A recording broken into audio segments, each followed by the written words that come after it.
Mill Brickhouse, and you're listening to Covalent TV.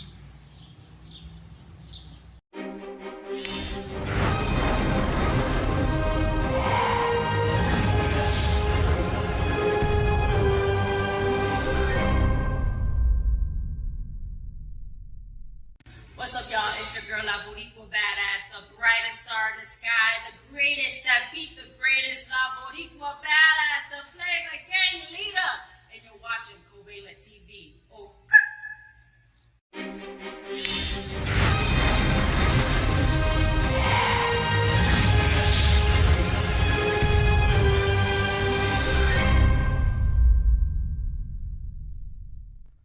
Daryl and Werner, I want to send so much love.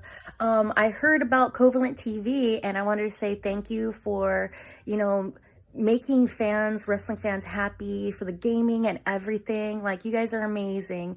Keep up the good work. And to everybody else out there, thank you for listening and watching Covalent TV. Sending so much love. Stay safe, stay positive, and stay sane. Love you guys. Mwah.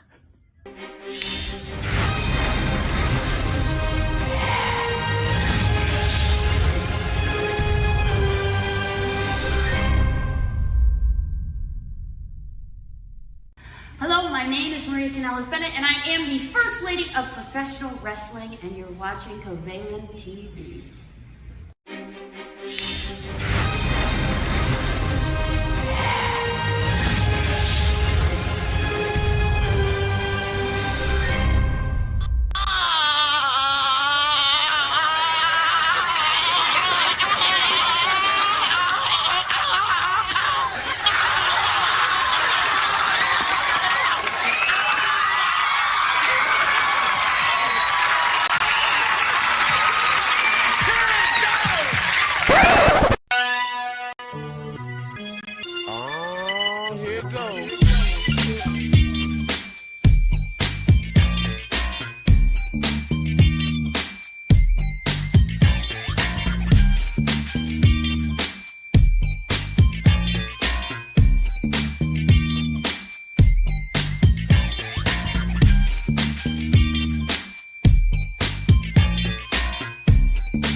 All right.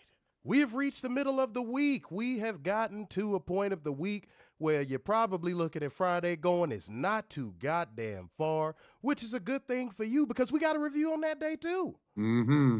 So that means, welcome to the AEW Dynamite Live Review. This your boy, Mr. Starks, and Big dude. what is going on, y'all? I'm still fucking not feeling well, but I got my tissue. I'm going to blow my nose live on stream, and I'm going to sell this tissue on eBay, and it's going to make a lot of money. So if my nose sounds stuffy, go fuck yourself. Don't act like it's never happened to you before. My voice is still robust and beautiful. All of the biatches still love it. So shouts out to all of the biatches out there. Not the male biatches, because that's nothing to be proud of. But, shouts out to all the biatches out there. Okay? Now, all right, y'all gotta stop playing around in this motherfucker, man. Y'all gotta stop playing around. Off rip. I need y'all to be a part of the like gang, comment gang, share gang, and donation gang, all of which play an extremely important role in what we do here at Covalent TV. So make it happen real quick. Do it early in the stream so we can fucking go to church early, do all that stuff early, you know what I'm saying, to get it out the way. All right? Make it easy on yourself. Get it out the way. If you don't want to get it out the way, then in which case you're wasting your own time and you're wasting ours. Get your ass out the street.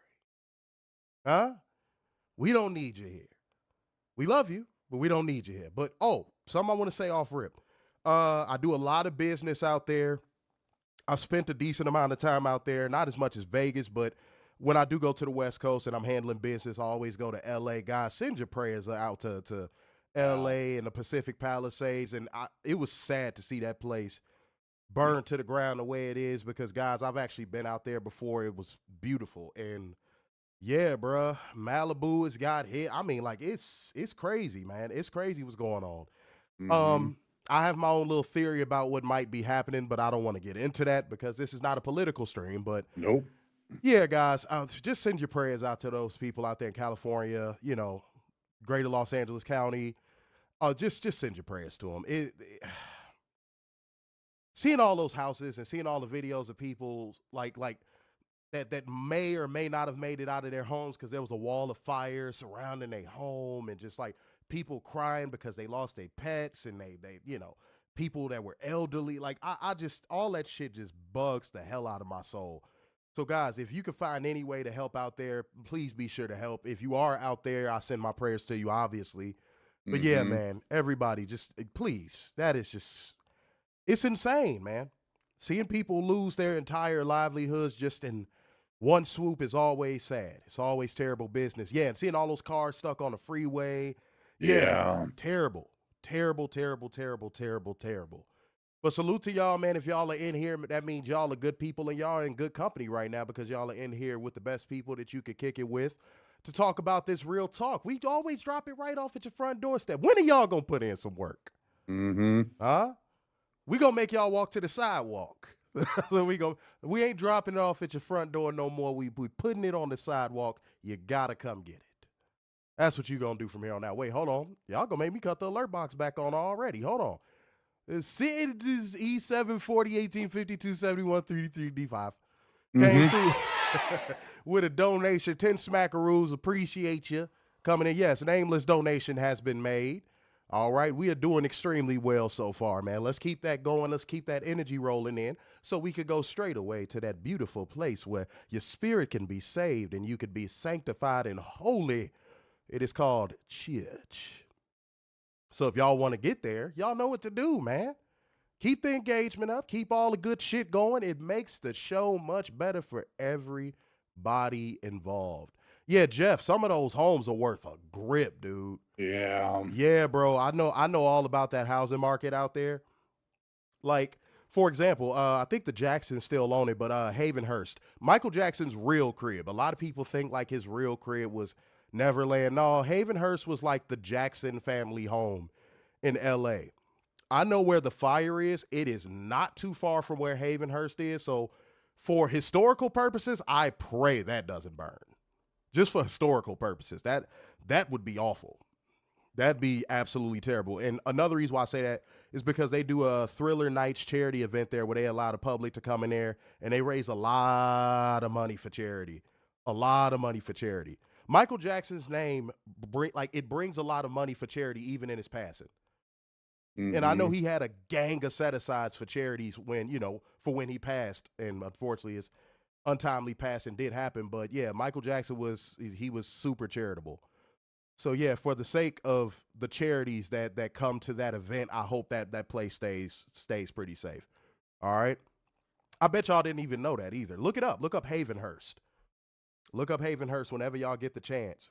And look up the Thriller Nights event they host there. I've actually been to one. So that's the reason why I bring it up. All right. Robert in the building said, look forward to seeing AEW live next week in Cincinnati. I was going to say, weren't you going to be in Ohio, bro? Nope. No one can pay me. There is no amount of money that anyone can pay me to get me to go to Ohio. Yet again, Warner, here I am calling Capulations chapter 6, verse 7. Show me the money, and I will prove you wrong. Warner, you would do it for... Show me the money, and I will prove you wrong. Dude, you will do it. Show me the money, and I will prove you wrong. Guys, here's where this originates from. I think the number was like 2 billion. I can't remember right now. No, it was just $1 billion. No. I'm certain it was 2. I'm certain it was 2. I'm pretty sure it was 1. Well, whatever. Either way it goes. You're splitting hairs over fucking billions. You sound like fucking Jeff Bezos. But fucking... but without I got $1 billion over here. I got $1 billion over here. But without the money, though, you gotta get the money first before you do politic like Jeff Bezos. But yeah, guys, I think it was 2 bill. I'm gonna stand by that. Where I said Warner would wear an Ohio State jersey if somebody handed him 2 bill. He would. He's lying. He's a piece of shit. He's a lying piece of shit. He would. Oh, Werher. Your name is Werher? Since when? Did you get a name change? When has there been an H in my name? Good old Werher. My boy. I've been doing a show with the wrong person all this time. I've been saying your name wrong all these years and you didn't even correct me? I didn't know. My man Werher. Yeah. The ghosts of my parents are alive and well. Okay. Yeah, well, there you go. Said I would wear an Ohio State jersey for $2 billion. Right. Most people would. Okay. We did have a debate. It would have to be in the billions for me to put on a Packers jersey. It would have to. Like it anything less than $1 billion, I probably wouldn't. I'm just being real. I probably wouldn't. For Billy though, oh yeah. If I could take it right off, like if the caveat was like, yeah, you just have to put it on. You don't have to keep it on for a specific amount of time or walk anywhere with it. Oh yeah. Absolutely. But Millie, nah. nah. See, if I can admit that, and Werner can admit that he would put an Ohio State jersey on for $2 billion, he's a fucking liar. Why do you lie, Werner? Stop lying, bro. Show me the money and I will prove you wrong. You would put it on. Yes, you would. Show me the money and I will prove you wrong. Oh, my God, bro. You got to stop. You've been keeping this lie up for 5 years, man. Nope. Jesus Christ, bro. Show me the money and I will prove you wrong. Oh, my God. So, Werner, when you lie, does like your booty hole clench up? Is that why you do it? Is it like is it like a sensation you get when you lie like that? Like, dude, you would do it for $1 billion. You would do it. For generational wealth, you're fucking doing it, bro. Lying Is that real? Let's be real here with and again, not getting political. With inflation the way it is, you really think $1 billion is generational wealth nowadays? Stop. You see, this is why you got to stop watching CNN, Werner. I don't watch. Yes, I don't even have that on my. Yes, I do not have that on my cable package. Yes, you do. I will give you my login. You have a cable package? I have like 10 channels. In 2025, you have a cable package. I had 10 channels. That's how you know this a lying motherfucker right here. He need that $2 billion. If you got a 10-channel cable package, you need that money, Werner. I only got it so I could get AEW and WWE. This motherfucker has for the show. This motherfucker has cable mild edition. I am one channel away from cutting the fucking cable. Jesus Christ. If we could get SmackDown off of USA Network and onto a streaming platform, cable gone. Werner, what you just basically said in that moment is that you need the money. Pretty much. All right, there you go. I do need the money, but I'm not doing it for that. Yes, you would. Why are you lying? I'm not lying. Oh, my God. It just one of these days, he's going to admit it, bro. He's going to fucking admit it. He's going to be like, yeah, for $2 billion, I would do it. Yes, you would. Nah, it ain't something crazy like, oh, you got to eat Rosie O'Donnell's asshole for $2 billion or some shit. So that would be Donald Trump. Again, not getting political. It's not crazy. Like, dude, it's putting on a jersey for like a half a second. Stop it. Lying ass motherfucker. Okay, guys, we got a job to do while Werner, he's probably going to tell news that's a lie. He got to welcome Matt at his crib, but we going to take it away because it's a lie. I don't have a welcome Matt. Exactly, because nobody's welcome to your lies. Jesus Christ. All right, guys, we're going to bring you beautiful people to news, whole one special, accountable, and bring you facts, data, and statistics as we go, because that is just what we do here on this truthful show that we have. Unfortunately, I have a co-host who doesn't participate in the rules. I do participate in the rules. Good God. Give the people the news, you fucking liar. All right. So apparently, according to one metric of streaming service, 2 billion. Go ahead. Monday Night Raw only reached 664,000 households on Monday. All right. Okay. All right. So Werner, I grabbed a community note from Twitter about this whole thing because we want to make sure that we are being transparent, that we're being truthful about what we say on this show. And the community note it read, Samba TV ratings are only based on smart TVs opted in to share details with Samba. This means it does not represent the true number of viewers on streaming platforms, as it does not take into account other devices. Okay, so I wanted to make sure I read that as a disclaimer. Let's make sure we read that as a disclaimer. I did say before, one streaming metric. You still got to read that as a disclaimer because people get sued for not reading shit like what I just read. So yeah, I would just hush up right now. But fucking yeah, Samba TV. I ain't gonna lie. I'm gonna be honest. I had never heard of it until today. I've never heard of it until today. I'm just gonna be real. See, we're objective, guys. We don't have a bias. I'll be objective. I had never heard of this shit until today. I don't know if that's like the smart TV version of Nielsen. I don't know if every smart TV can be opted into it almost as soon as the TV starts up. I don't know how it works. I have to do my own research. I am not above saying I have to do my own research. However, I'm pretty sure, a gigantic market share of smart TVs that are opted into this, and they don't know they're opted into it, but they're opted into it. So translation, what I'm saying is this. No matter how you try to fucking spin it, that's a bad number. Take a second to think about the scale of how many smart TVs probably exist in the United States of America. Just alone.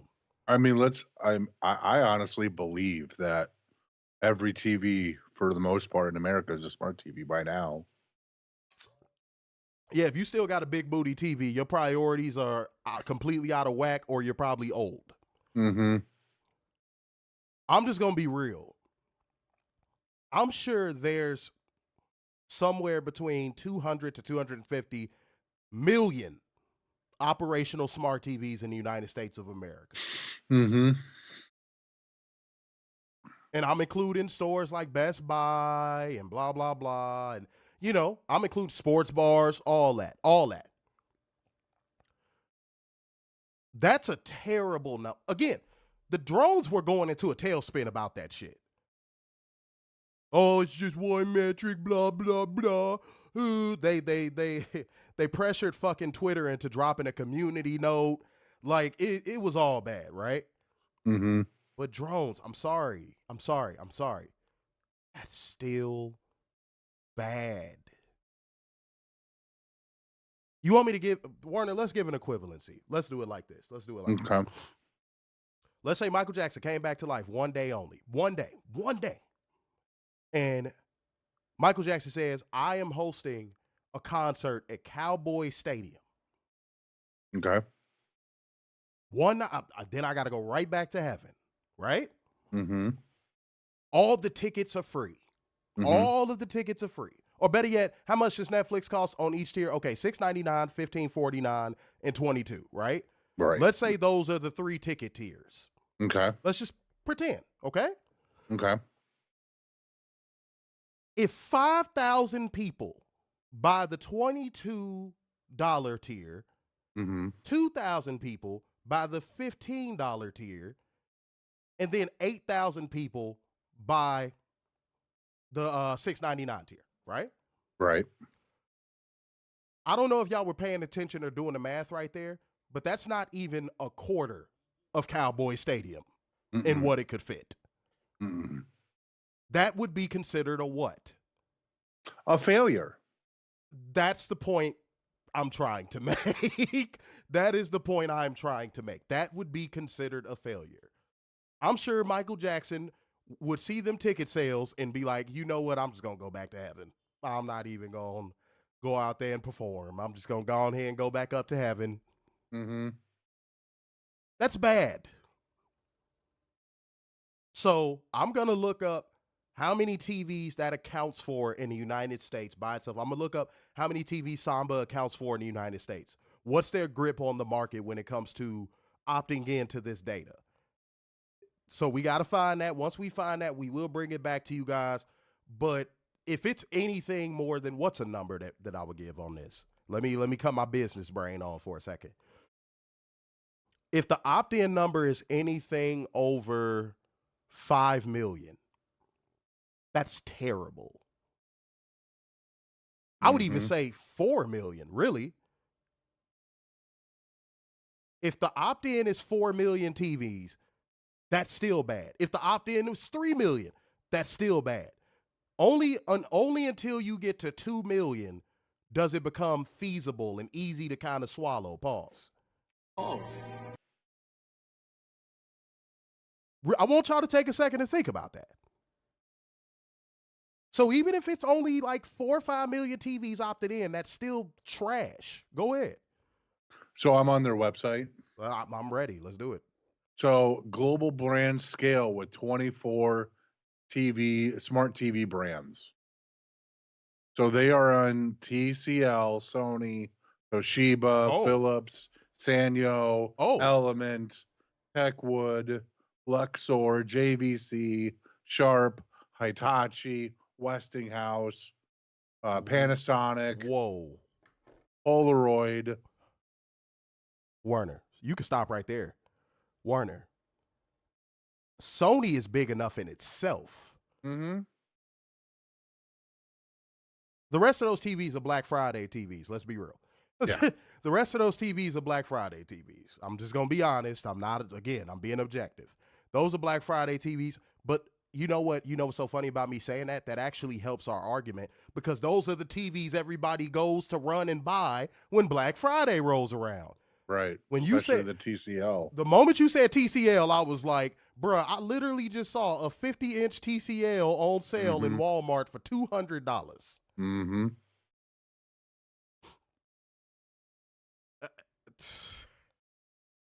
That's why WWE fans were, no pun intended, because we covering Dynamite. That's why they were trying to cope so hard.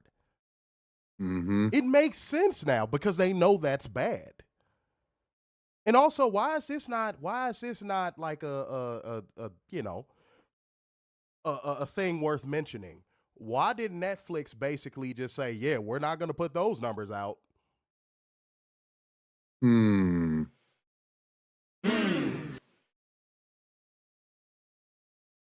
Put the numbers out, Netflix. If it was a resounding success, why wouldn't you put the numbers out? Just put them out. If it's better than what we expected, we'll say we're wrong. I think they're afraid of accountability. Accountability is like kryptonite to TV executives and streaming executives. Nobody wants to admit failure on a TV show that they greenlit.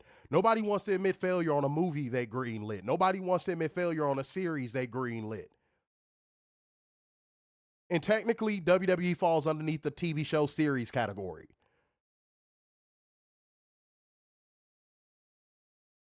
Why not release the number? You want to know the easiest way they could have quashed that Samba TV report? Drop the numbers. Yeah. I'm sure they have it. I'm sure they do too. And they touted that they did better than Squid Games. Yeah, so drop the number. You want to kill Netflix, you want to kill all this noise dead, drop the number. Do it. Again, we'll come on this stream and say we're wrong if that number is like 30 million or some shit. We'll come on this stream and say we were wrong. But remember that me and Werner said Netflix is, after that debut, they're going to be going, uh-oh. Because that's the biggest number they're going to get for it. Whatever number they're hiding, they know, oh shit, we made a mistake. Yep. This number does not justify the amount we paid. Those drunk nerd Netflix executives we saw in that skybox are answering to their boss as we speak.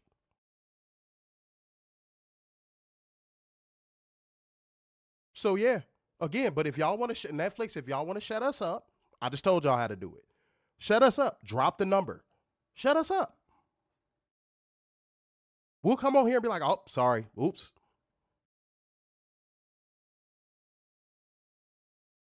But until then, don't try to send out the WWE PR brigade to downplay a number based upon data that could be compiled from most major TV companies, smart TV companies. You fucking said Sony, Werner. Mm-hmm. You know how many Sony TVs out here in these streets, bro? Well, I mean, the real thing that really surprised me is you didn't see Samsung on there. Bro, that number would have really been crazy. Yeah. And they were going, and I saw all the drones going, oh, that doesn't account for smartphones and laptops and other stuff. And It's how just much one metric. Werner, but like, here's the crazy part. How much more could that possibly account for in viewership? Does that make sense? Like, how much more could that really account for? 15 maybe? Like, think about I'm trying to be generous. No, but like, think about the election. Like, think about the election. Mm-hmm.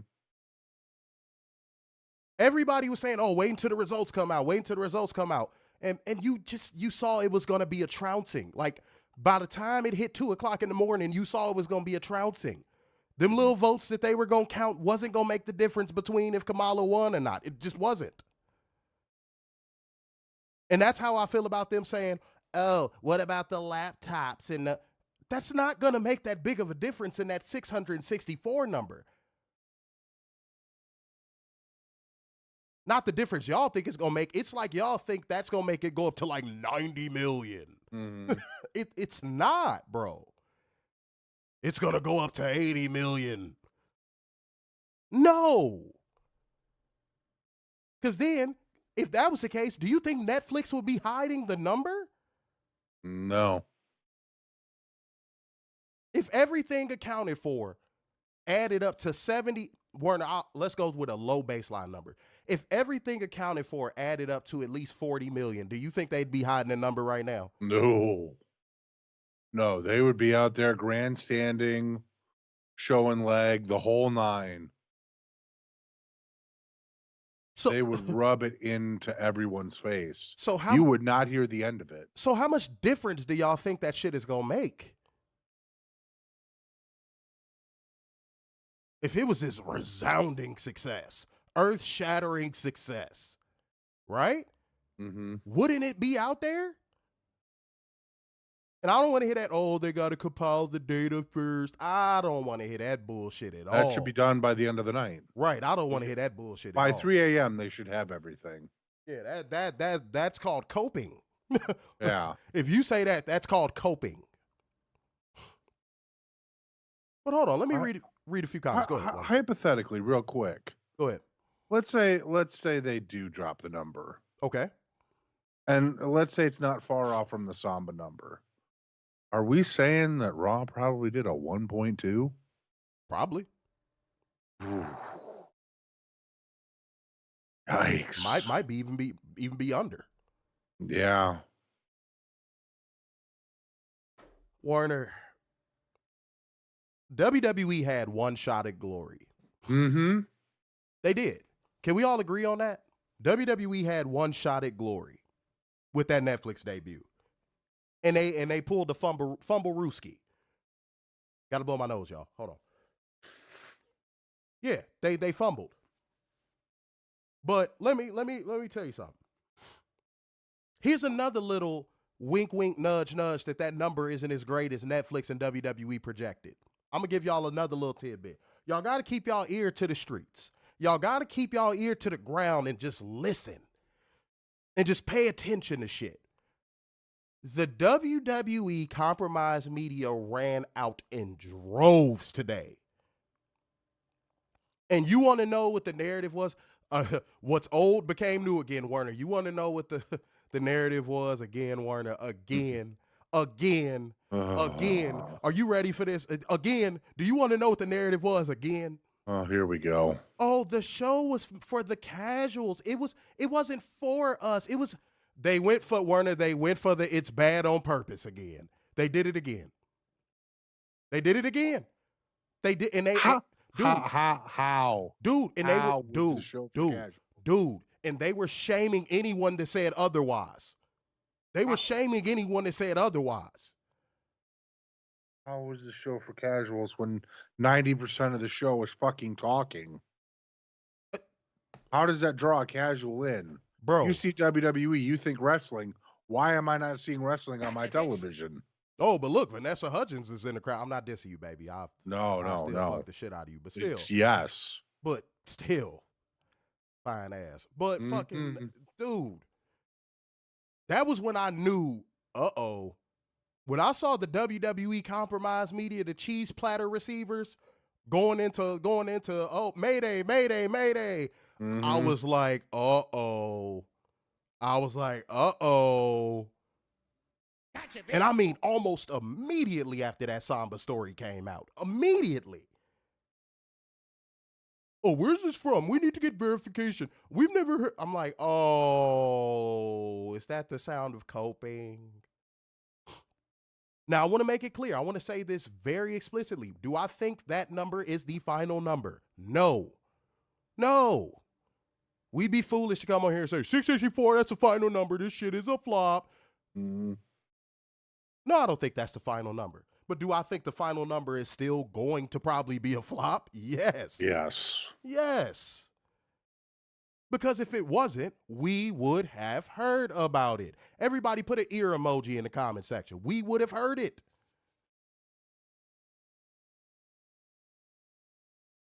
Then you got Variety calling the show a slam dunk or whatever the fuck they said. And God. And I'm like, oh, give me a fucking knife. Be for real, dude. Be fucking for real. Can you be serious? But when I saw them going back to that narrative of, oh, it was bad on purpose because it wasn't meant for us, it was meant for the cast. And who the fuck is us? Let's define us too. Who's us? Please enlighten me on who us is. Because it wasn't meant for me. Yeah, because I was finna say it wasn't meant for me, motherfucker. Who's us? That's something else I wish the media would stop doing. Stop speaking for the crowd. Have some balls and stand on what you want to say. Have balls and stand on your compromised nature. Have balls and stand on your bias. Don't sit here and project that on everybody else. Don't project that on everybody else. Don't try to gaslight people into trying to say it was good. Stop. You can sell that bullshit somewhere else, but you're not going to sell it here, bro. By the way, y'all playing with our like button tonight. What the fuck is wrong with y'all, man? 24 of y'all in here, man. Scroll down and hit that thumbs up real quick, man. We gonna stop the whole goddamn show. We will sit here in silence. Get these likes up. What's wrong with you, boy? I'm on Forbes, and apparently, update, they're talking about Squid Games and WWE. They're waiting for the numbers for Netflix to release new numbers. Yeah. But Squid Games apparently did 58.2 million views for the week. Ooh. Now that's a number. Already making it the second most viewed non-English Netflix series of all time. That's a number. Wait, Werner, with that said, does anybody think WWE got anything close to that? Like, seriously, I'm not even trying to be an asshole. Does anybody think WWE actually got anything close to that? And we wouldn't have heard about it by now? Right, because it would have dethroned. I mean, they have it as the number one show, beating Squid Games out, which did 58.2 million viewers. Dude, this is why you can't pull a whammy bammy on us. All you got to do is do research. And you'll quickly find out the reasons why what is happening is some bullshit.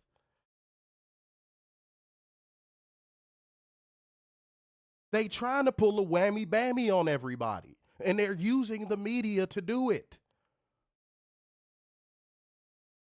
Y'all remember, guys, I'm sorry, I got to use this analogy. I don't mean to say this in bad faith considering everything going on in LA, but like, where there's smoke, there's fire, y'all. It is. Mm-hmm. It is. Just like it was with the Vince McMahon shit. Y'all remember how that started? It started off as one little Forbes article. One little Forbes article. And then it hot air ballooned into something way bigger. Y'all gotta put y'all ear to the streets. Y'all gotta do y'all research, because otherwise they just gonna tell you what to fucking believe. They're going to tell you it was a resounding success, and you're just going to believe it because WWE said so. Mm-hmm. Like, be real. Warner, you said 58, right? 58 mil for Squid Games. Mm-hmm. By the way, the second season was fire. Bro, you cannot believe that WWE got anything close to that. Realistically, with all factors considered, you just can't believe that. If they do and they did, congratulations. But I just don't believe that. No. I don't. As much as WWE likes taking victory laps, the whole first 30 minutes of the show was a victory lap. That's all it was.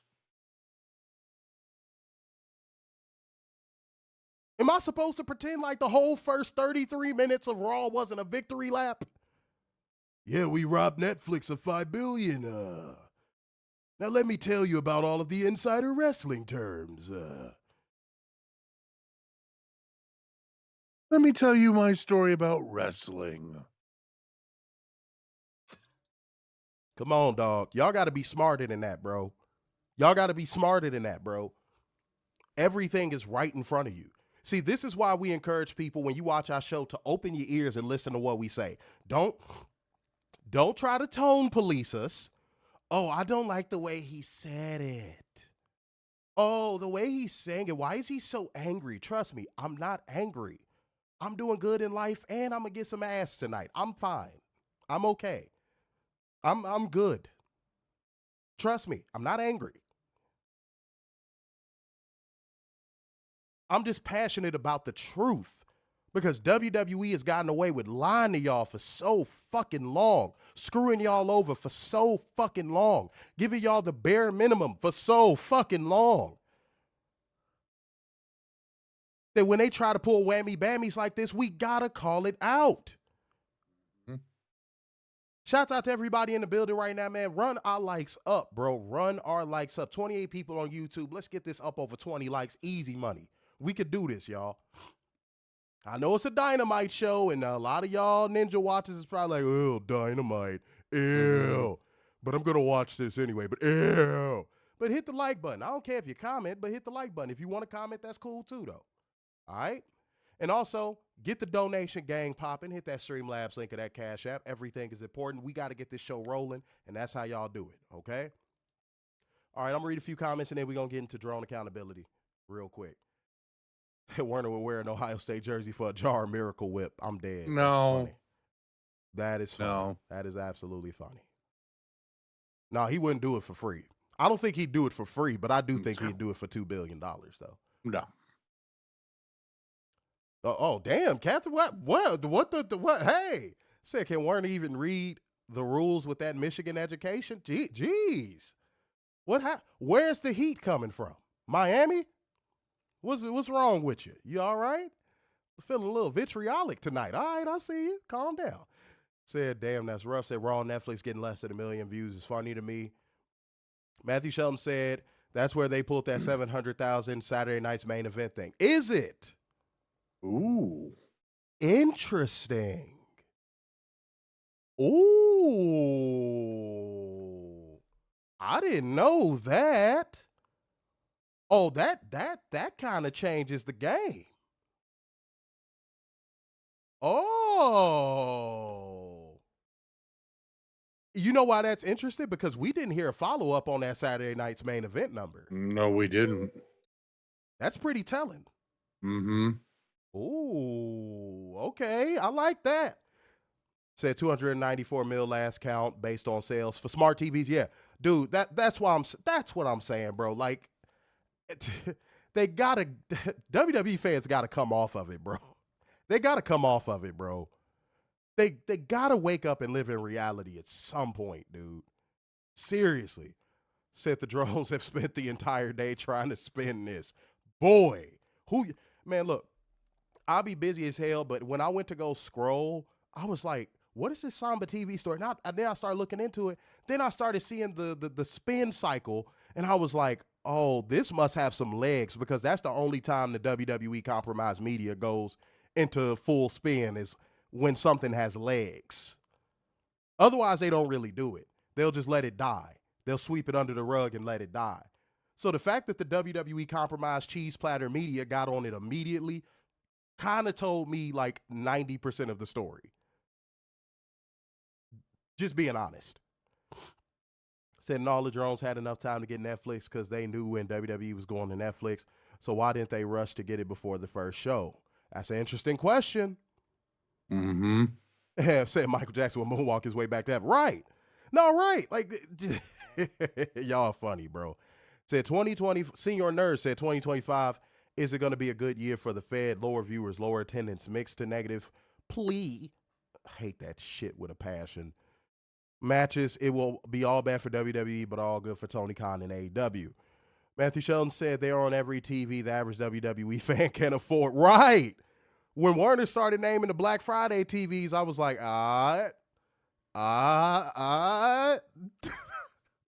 You got to start putting 2 and 2 together at some point. And over 280 million people globally have a Netflix account. Who thinks they got 60 million? Like, who? Please reveal yourself. Reveal yourself. I want to bathe in your delusion. Like I am willing to take the fucking firing fucking nuclear whatever for the entire stream. There has to be somebody ninja watching now, or a WWE fan, or somebody that actually believes they got that number. I am curious to talk to you and understand why you believe they got that number. Now, what you're probably going to do if you're watching right now is you're probably just going to hit the thumbs down, dislike button on the video and never comment because you're a pussy. But if you got the balls and or vagina, just please give me any logical reasoning behind why you think WWE got even close to that Squid Game number. Please. I would love to hear it. I would just love to hear it. And note that I'm saying anywhere close, because I don't even think it's anywhere close. Dude. Said the numbers come out for AEW on Max. I haven't seen any. Not yet. No. Said, nah, bruh, if Samba got that many brands, that number is an embarrassment. Right. All the Black Friday TVs and Sony? Come on. P Rock 12 said Raw was a total flop. Netflix has got to be pissed. Leroy Green said WWE Raw on Netflix was doo-doo. Well, that said WWE is in trouble. Matthew Sheldon said coming to a news outlet near you. Multiple executives at Netflix stepped down. Ooh. Okay. Matthew Sheldon, I'm going to tell you the guy's honest truth. I think it's like 2 years into the deal before it gets to that point. I think we get 2 years into the deal before it gets to that point. I'm not saying I think you're wrong, but I think we got a little bit of time before we get to that point. But I'm sure it's gonna happen. Yeah. And by the way, guys, hit that Cash App, hit that Streamlabs link, show us the necessary love in this house tonight. You know what I'm saying? We already kicking it off, giving y'all an amazing show, dropping these facts, data, statistics on y'all here. The least y'all could do is show love, man. Come on through. Adrian Carpenter set the standard with his nameless donation, even though I know his name. Leroy said, that's bold. That's bold. That's bold. You got to stand on that. If you say that, you got to stand on it. He said Netflix will cancel Raw. Gotcha, bitch. See, we make a list and check it twice. Leroy said Netflix will cancel Raw. I want everybody to remember that. Okay? Hi, Charmaine. Charmaine's in there. P-Rock 12 said that Raw has zero competition. The next 2 Mondays, they go head-to-head with the NFL playoffs, then the college football championship game. Hey, no comment. I'm going to leave that alone, because then once you get into that, that's where you get into the territory of where drones are going to start making excuses. Mm-hmm. Leroy said WWE Raw on Netflix won't be getting those 1 million views. Said, nope, Netflix got duped. Duped is an understatement. I don't think, because they paid him $5 billion. Me and Werner had a discussion about this before they landed that Netflix deal. We honestly didn't even believe, based off of how much money they generate, we didn't even believe they were worthy of like a deal that surpassed like 400 million. Mm-hmm. Seriously. Like guys, just based off of previous numbers that we have read off on this show, in order to break even on WWE as an entity, a television entity, you got to buy low. Does anybody think Netflix is going to break even on WWE? Serious question. Good faith question too, because the dialogue needs to be had. Does anybody think Netflix is going to break even on WWE? Break even, not profit, break even. Or is Netflix going to end up a bill plus in the red on this? I'm taking the latter. Said the E-hype man, Raj Gary, was silent about it today. Dude, I muted him on Twitter. I don't even, and by the way, no free promo. I don't even look at his stuff anymore. I just don't. I muted him. And no free promo. We ain't shouting nobody, no fucking lame ass motherfuckers out. Nobody that ain't paying us or helping us with our bottom line or our viewership or nothing. Mm-hmm. And honestly, funny enough, ever since we started this rule, our viewership has been going up. Our numbers have been looking better. So yeah, no free promo for nobody. We're not going to dedicate 40 minutes of our show talking about people that ain't helping our bottom line. So P-Rocks, I know you're not in here as often as most people, but yeah, that's our new rule, okay? Yeah, and that was something the WWE fans were doing a alley-oop dunk on, was the NXT rating this week, and I'm like, they literally had to advertise The Rock showing up. And he only showed up for what, 2 minutes? And cut probably one of the most incoherent babble promos I've ever heard The Rock cut, if not the most. I didn't know what the fuck he was talking about. Werner, I watched it and I was like, what is he talking about? He was just out there saying anything. And then he was trying to put a spin on the whole fucking thing with Cody and was like, oh, the final boss is always 20 steps ahead if you don't fucking stop. That's a lie. That's a fucking lie. I said, if you don't fucking stop. Stop trying to make it seem like... you had a drink with him. Yeah. Dude. Been all chummy with him. No. Stop trying to make it seem like it's this ultimate plan. Stop it. Stop it. We know WWE's ineptitude when it comes to booking so well to the point of where we know that they're not thinking 20 steps ahead on how they're going to book you versus Cody. And if anything, they're probably going to lazily book you guys reigniting the feud. Watch, Cody's going to be in the ring cutting a promo or something, and The Rock's just going to attack him and be like, oh, you thought it was over, Cody? I'm telling you, mark my words. Mark my words. They're going to do the most lazy rehash of that feud that you've ever seen. You thought the final boss was done with you, Cody? We still have to have a WrestleMania match. This is going Mama Rhodes. When they reignite that that feud, that shit is going to suck. Mm-hmm. Because the heat is gone. We saw them hugging and drinking. Yeah. Because they say anything about Roman. Bruh. And then The Rock is back there being such a fucking clout chaser that you caught fucking Sammy and Solo talking on camera like you dumbass. What message do you think? Well, no, that fan base don't care. Yeah, For fuck's sake, Triple H basically exposed the business, and that fan base was like, so everybody knows it's fake anyway. I'm like, are you serious, bro? Are you serious, bro? That's not the moral of the story, dumbass. That's not the moral of the story. The moral of the story is whatever last bit of kayfabe is available out there, Triple H and all pro wrestling promoters should be trying to protect it. Yeah. Especially considering the era of wrestling Triple H came from. You should just be trying to protect that last little bit of fucking thread of kayfabe available. Whenever possible. Yeah, work, shoot, heel, face. Really?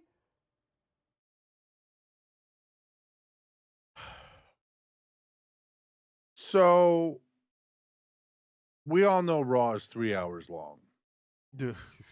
Unfortunately, we do. Yes. So I just found a statistic. Ooh. We found a what? We found a statistic. Oh, you did it again. Statistic. No, the first time you were saying it like Jim Carrey and Fun with Dick and Jane. I don't know where you're getting your statistics from. Oh. Anyways. Go ahead. Apparently, in 2024, the average time spent on Netflix, 62 minutes. Really? So this goes back to our argument. That's really low. This goes back to the argument I had. What constitutes a viewer on Netflix? Yeah, that retention is it low. 5 minutes? Is it 10 minutes? Is it the entire show? Dude. Is it half the show? Is it 62 minutes? Word. At that rate, there's no possible way they could break even on that deal. No. Like just doing basic math. If the retention rate of Netflix, the average retention rate of Netflix is, you said 64 minutes, right? 62. 62, sorry. 62. And Raw is a 3-hour Why did they give them $5 billion? I'm not even pocket watching when I asked that. Why? Like, there's no way they thought they were going to break even on that. That's just bad business. Mm-hmm. Did they not crunch numbers before they did this? Did they think the average WWE fan, is this something they were relying on? Did they think the average WWE viewer is going to sit there for the entire 3 hours, ads included? I guess. No. It's no.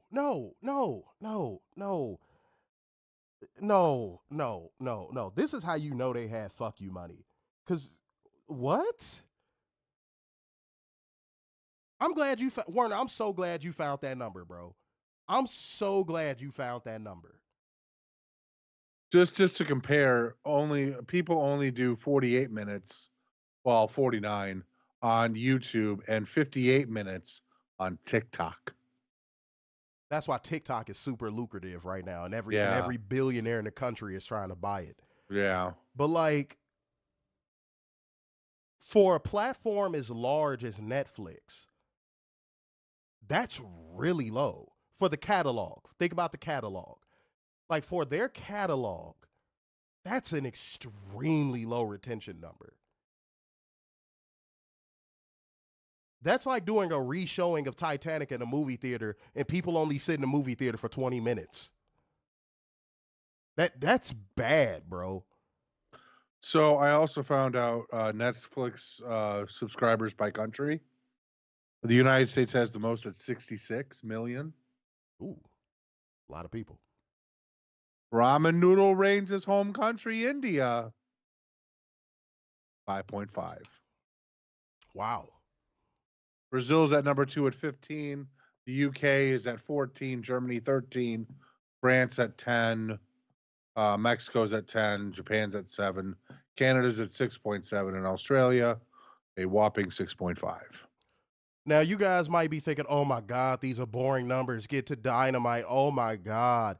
When y'all are asking for this information and y'all can't find it from the compromised media that y'all seem to love so much, y'all gonna come back to the stream and be like, oh, they were trying to tell me this months ago. I just didn't want to listen because I wanted them to get to Dynamite. So if you're bitching right now internally, slap that bitch up out of you real quick. Slap that bitch up out of you real quick. Get that bitch up out of you real fast. Because y'all going to be looking for these numbers months from now. And y'all going to go look at on brand. No, let me not say that. No free promo. Y'all going to go look on people's pages for these numbers, and they not going to be there because they're compromised. So if you complaining right now, either shut the fuck up or get the fuck out the stream. Simple as that. Random comment, but I'm going to read it because you're a new commenter. Floyd Maystorm. That's an interesting name right there. Said, hey, I might be tripping, but isn't Kylie always signed to WWE? I'm thinking about somebody else. You're thinking about somebody else. I'm not annoyed with your comment. I don't want you to think that I'm annoyed with your comment. It just, we're trying to stay on one path right now. Let me see what we got. Said the E-drones love it when a magician tells his audience how he pulled a live rabbit out of his hat. Boy. Oh, that's true.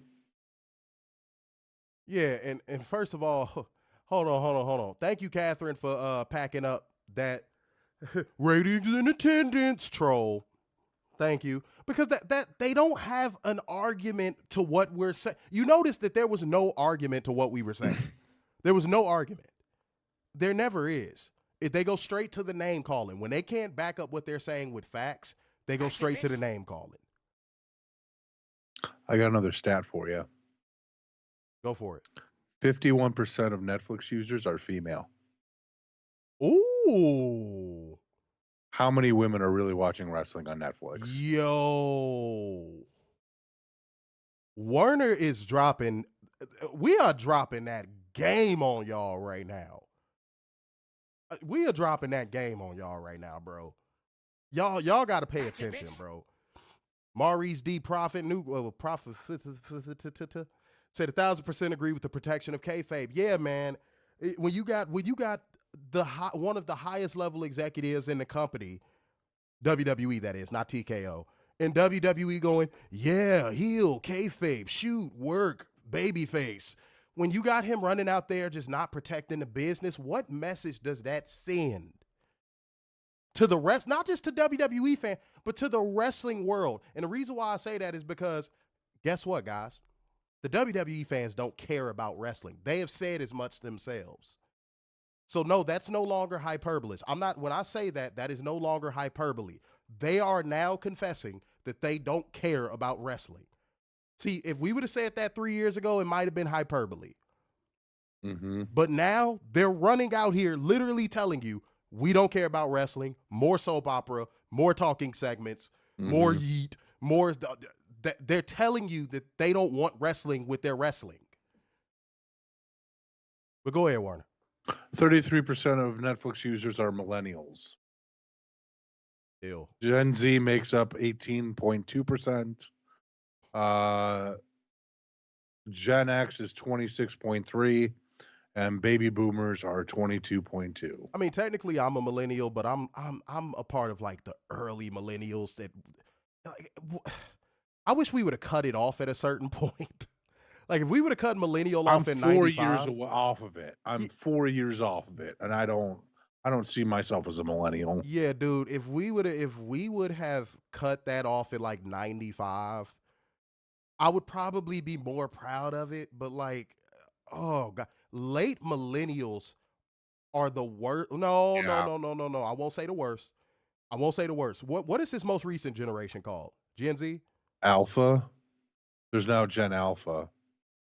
Well, whatever that is in the generation before it, gutter trash. They are going to send this world into just absolute despair. Like when me, Warner, and y'all die off, this world is going to shit. Well, if we're in our 90s and they're starting to take over. Bruh, I'm telling you, this world is going to go to, in their hands, this world is going to shit. It's going to shit. I'm just being honest. A majority of Gen Z is just, they're useless. They're fucking useless. They don't even know how to change a light bulb. Like dude, if they don't have an app for it, they just won't do it. If they don't have an app for it or a Google for it or anything for it, they just won't do it. Or an Instagram for it, they just don't bother. Say a millennial over here. Yeah, no. I feel you. No, again, us early millennials, we the shit. We probably the last of a dying breed, literally. Straight up. You said I understand people's complaints about Gen Z, unfortunately. It is bad, Xavier. Yeah. It is bad, bro. It's bad. It's so bad, bro. Said out of that 51%, probably 7% is watching wrestling.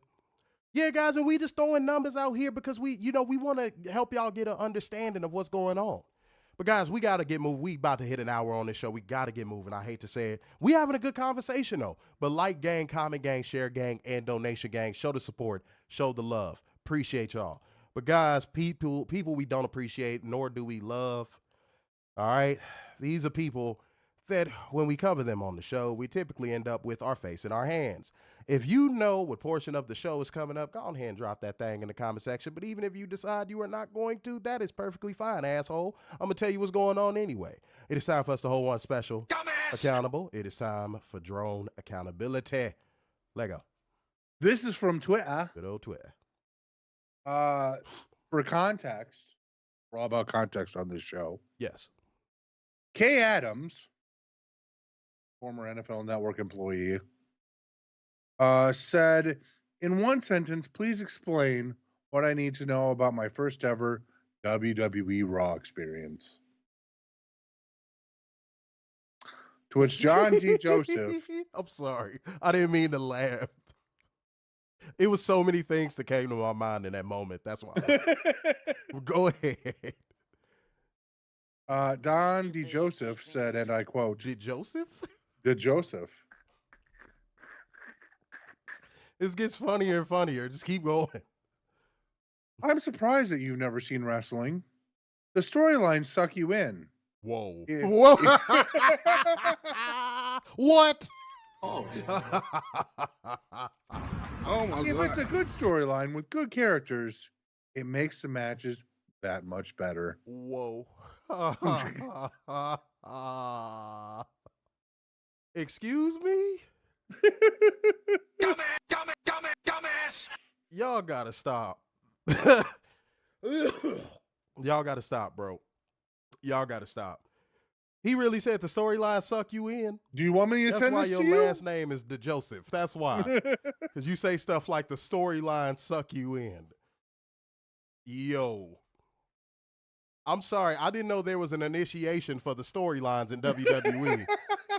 You want to watch this storyline? You got to get sucked in first. Yeah. What? And now it's going to get more addicting. Yeah. Emphasis on dick.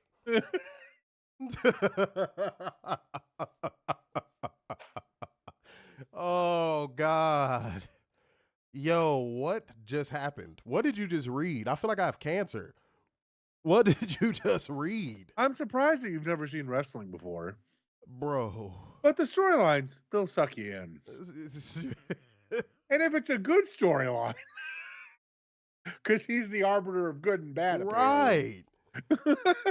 You don't get your judge, jury, executioner ass on somewhere, boy. Thank you for backing him up. He was like, I'm going to come back with a vengeance on YouTube.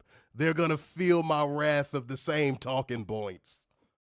Got packed up real quick, didn't you? All right. Appreciate you, though. You know what I'm saying? And trust me, I'm sorry. I'm not finna listen to ratings and attendance talk from a dude named Chip. Skip. You know what I'm saying? I'm not finna do that, okay? Just not finna do it. Much respect to you, though, Chip. But you just, it's an echo chamber. You're just spewing the same talking points that literally every other WWE drone does. It's not original. It's not respectful. It's bad faith. And the stuff that we offered to have a debate on, you didn't even engage in. You just went straight to, oh, AEW, you guys are fucking liars and idiots. You see? Oh, hold on real quick. We have 25 people in the building. Let's get these likes up. Yeah, man, y'all playing. Yeah, Chip Skylark. Yeah, his shiny teeth and me, head ass. Get the fuck out of here, man. Yeah, the wrench is getting a workout tonight, Catherine. There you go. And y'all need to be on the ball, too. Y'all see that shit? Pack it up. Quick. You know why? Because that takes away from the stream for y'all. If y'all pack them up quick, we don't even have to address them. See how that work? It's really just that simple. Catherine doing good work, doing the Lord's work. The Lord. All right? Shout out to our Lord and Savior. Whoever that may be to you, but it is Jesus Christ to me. Said, yeah, the storyline suck all right down the toilet. Saying maybe back in the 90s that statement would be true. Hey, facts. Yeah. Talk about the storyline suck you in. What? What? What? Like, what is with WWE fans utilizing that type of verbiage? I know why. Because look at the company they support. But, like, why? But still, it's like, why? Of all the like construction of words that you could use, you chose that? All right, whatever, man. Okay. Now it's time for me to hold one special. Dumbass! Accountable. Oh boy. Guys, this one is a doozy train, figuratively and literally, because this is more than just one. Okay? Ooh, we're going for a twofer? Yeah, this might be a quadrupler. Ooh. We got the first ever quadrupler There we go. on Covalent TV. Oh my God. First of all, I'm just going to say this. Do y'all remember? Do you remember? Hey, do y'all just sit down, just relax for a second, y'all. Do y'all remember when Stephanie McCoy and Julia signed with WWE and their fans were just dunking on every other promotion that didn't get them, especially AEW. Right. Dunking on every promotion that didn't get them. They was doing the damn stanky leg. They was in the streets dancing with motherfucking sombreros on. They was having a good old time. Mm-hmm. Remember that? Yeah. Remember that? Ladies and gentlemen, let's get into my drone accountability. I just want to give context. This one comes from screen name Charlie Snowflake. Cross Snowflakes. Literally, that's what it is. Oh. Why are Julia and Steph being shoved down our throats? Oh my God. I love Steph, but... And then Junior, All Ego Page, had this to say in rebuttal. I need them fired. To which Charlie said, oh. And Junior, All Ego Page would say, yes. Like I'm being so serious. Pack them the fuck up. Stephanie, JoJo, and especially Julie Hogan. Dumbass! Dumbass! Dumbass! Dumbass! Dumbass! Dumbass! Dumbass! Dumbass! Dumbass! Dumbass! Dumbass! Dumbass! You know, I don't feel sucked in. No, I don't feel sucked in by that either. No. Really? Really? Fickle doesn't even begin to describe that. Really? Do y'all not remember all the goddamn Showtime Lakers alley-ooping y'all was doing to each other about WWE getting the two of them? Really? Y'all were, they're the only place they could present them like the stars they are is WWE. The only place that matters is WWE, and that's why they're there. Industry leader. Do we forget? Gotcha, bitch! Y'all were unbearable after sitting under deliver last year because fucking Stephanie and Julia were in it. Not Stephanie. Julia was in the crowd. Really? Not even a year later? This is, okay, Werner, I feel vindicated. I feel vindicated. You know why, Werner? Because this is why we were begging for them not to go there. Yeah. This is why. This is why we were begging. We were literally like, please consider. But the moment we heard the Stephanie story, we kind of knew what was up. Because that started progressing super fast. Like you saw the story like, oh, there's interest there. Then you saw the story, oh, they brought her in for a visit. And then you saw, oh, she signed. It was quick. It happened within like a week and a half. And then right after that became a thought on Instagram. Yeah. It's the NXT starter kit. Yeah, it within a week and a half, she was signed. And became a thought. Might have been 2 weeks, but you get my point. Yeah. And then Rossi fucking acted like a sleeper agent and just shoehorned Julia to WWE against her will. But like, y'all can't do this, bro. Y'all can't do this, bro. If any fan base can seriously, if it is one fan base that does not reserve the right to do this, it's y'all. Because the moment WWE actually does get a free agent, oh my God. Oh my God. Oh, they're only going to be presented like a star here. So yeah, all these other promotions are in the mud. Really, bro? But Stephanie, Julia, this is why we said don't go there. We literally told y'all that they won't appreciate you. They won't. That fan base is going to start to turn on you. The moment you start, see, here's how I know WWE is conditioned their fans. The moment they start to book you like an actual star, they turn on you. Because they've trained their audience to believe no one is bigger than the WWE.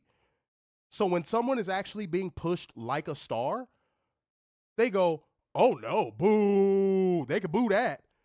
They can't boo Triple H standing in the ring talking about nothing whatsoever fucking ever. Oh, but they could boo Julia and Stephanie on social media. Mm-hmm. And if anything, Triple H should be the one you boo because he's the only one right now acting like he's bigger than the WWE. He's the person you should be booing.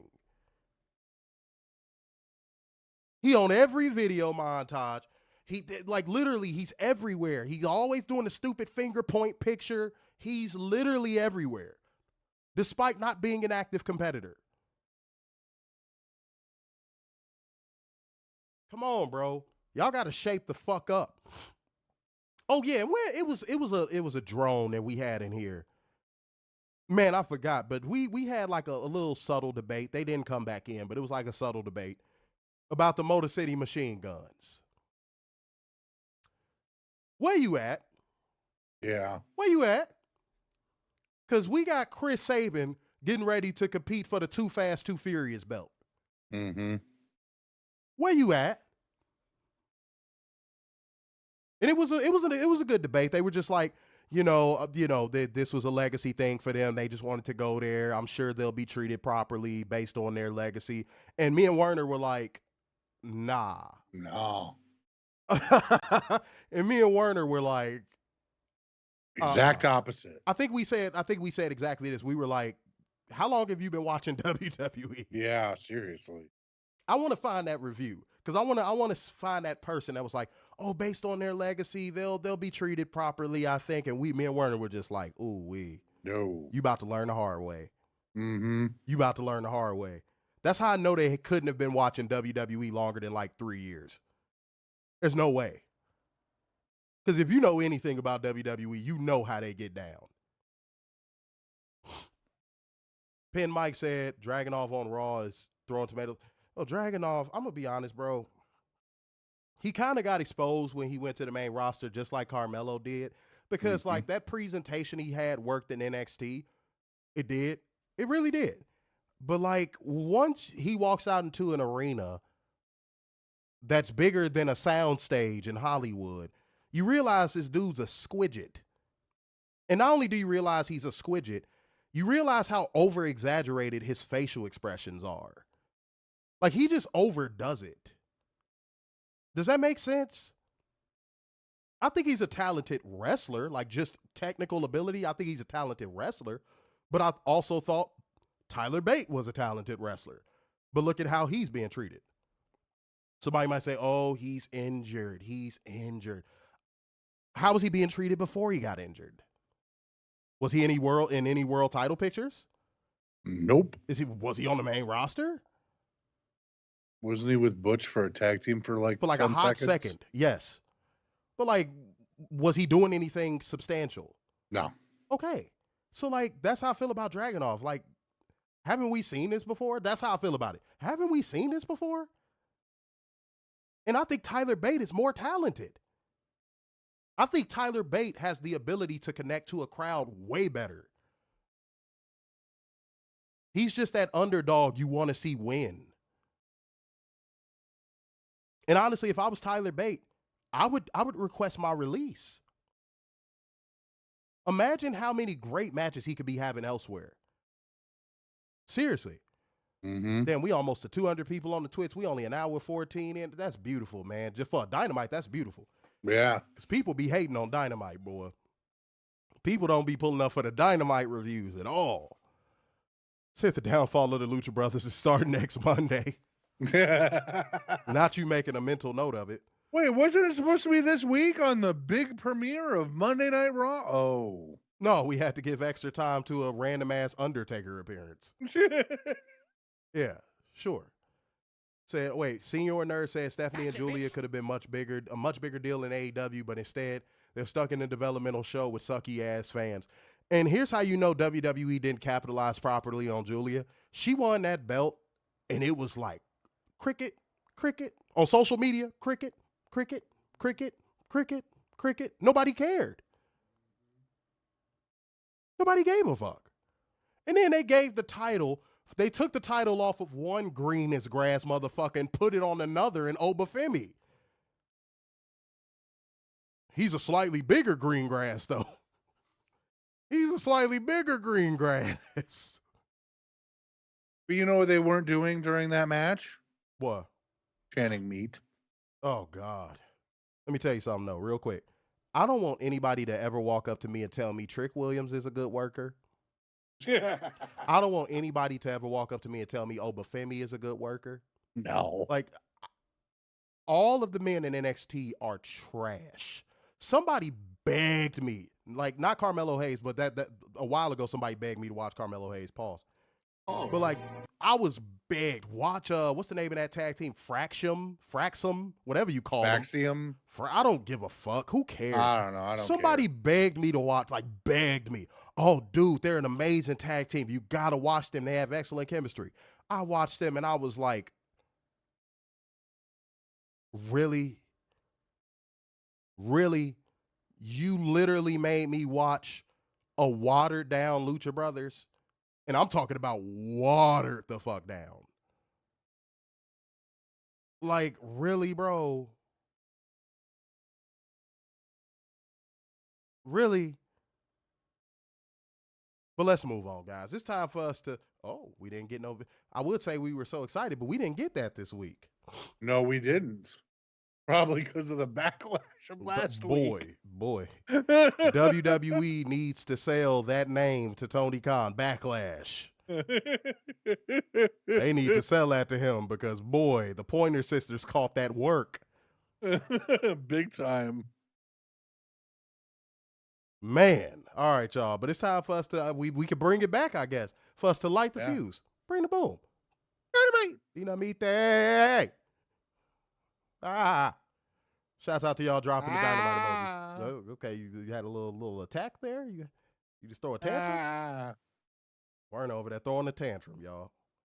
I ain't know. It's okay. Calm down. We'll get you some ice cream. Calm down. Just calm down. Okay. All right. Oh, 200 people on the Twits. That's what I'm talking about. Appreciate it. Miguel said the NXT title used to mean something, and now the NXT title is irrelevant. Facts. Mm-hmm. Well, just like the entire brand. Ooh, damn. Went for the jugular. Tell me when I'm telling lies. Went for the jugular with that one. What did he say after his match on Raw this week that had me in tears? I'm like, dude, you just had a fucking 1.5 star match. And he's like, oh, all of the people that were talking shit, look at me now. I'm like, oh my God. 46 is just a number. But look at me now. I said, CM Punk, if you don't fucking stop. You washed bastard. If you don't fucking stop. You know what, CM Punk, you should be thankful you made it through an entire match without injuring yourself. Bruh. All the people that was talking shit, look at me now. I was like, CM Punk, no. Shit, hit my knee. I'm good. See, unlike you, CM Punk, I'm good. I can hit my knee and recover. All right, let's keep it going. We kicking off with a cheat code, ladies and gentlemen. Buddy Matthews versus Willith Ospreay the third. Mm-hmm. Okay, Willith Ospreay. This match was excellent in every which way possible. The only nitpick I have with this one, see, I'm going to be objective. I would have liked, in that it was like a sequence towards the end of the match where he gave him the inverted go to sleep. Buddy had gave Will the inverted go to sleep, which was nasty. Yes. And then the blackout, but Ospreay kicked out. I would have liked to seen the match breathe a little bit after that. Yeah, I can agree with that. I would have liked to have seen that be a moment where they pan out on the crowd going crazy for the match while they're both on the canvas just in disbelief. Like that, yeah. Gotcha, bitch. Yeah, that's my only nitpick. But other than that, I had no problem with it. It was still a cheat code. But then Styles Clash, that wasn't enough for Will Ospreay. Elbow pad off. Will lines him up as he stumbles. And Will Ospreay wins by pinfall with the hidden blade or hidden blade. Post-match, Will Ospreay gets on the mic and gives Buddy a glowing endorsement and thinks he can win singles gold. And he tells Buddy that if he ever needs a man in his corner, he's his guy. Pause. All right. Well, there you have it. Malachi Black back to WWE. He's going to be in the Rumble. Here's what's funny about that. Tony Khan could play this either one or two ways. Because from what I read, he has 2 more option years on his contract. So this is going to be up to Tony Khan. It is. Hasn't used him. What? Gotcha, bitch. That's my thing. Like, if you're going to keep him, actually use him. That's going to be my caveat. I was getting to that. That is going to be my caveat. Tony, only initiate his option year, plural, his option years if you're going to utilize him in a major role. Let me make sure I put that on there too. In a major role. If you're not, leave him the fuck alone. Okay? Let him go. Let him go. That's all I ask. Said, did you catch the misname in a buddy? Who? Did I do it or did Werner do it? Who did it? No, Will did it. Oh. I'm like, damn. I'm like, did I fuck up? I don't feel like I fucked up. All right. Yeah. I don't know what to say about it. Hold on, wait. Let me see something real quick. Oh, man, appreciate y'all liking the stream and all that stuff, but we need support on all levels. Like gang, comment gang, share gang, and donation gang. Step up to the plate. You know what? I'm going to make this real quick. $20 Cash App goal. There we go. Let's hit $20 on the Cash App real quick. Let's see where we do that. All right? Cool. All right, say Malachi needs a singles run. Again, if he's going to be pushed in a major role, I have no problem with Tony Khan initiating an option year. None. 0. Said Buddy Matthews is a cuck for real. Okay. All right. All right. Let's keep it going. All right. So, Private Party make their entrance to cut a promo from the stage. Tony Khan, I got to say this, bro. You have completely fumbled this tag title reign. Yep. And it is going to be next to impossible for you to get momentum back on this. So, yeah, bro. I can't applaud you for your follow-up on this, dude. You have completely fumbled this. Straight up.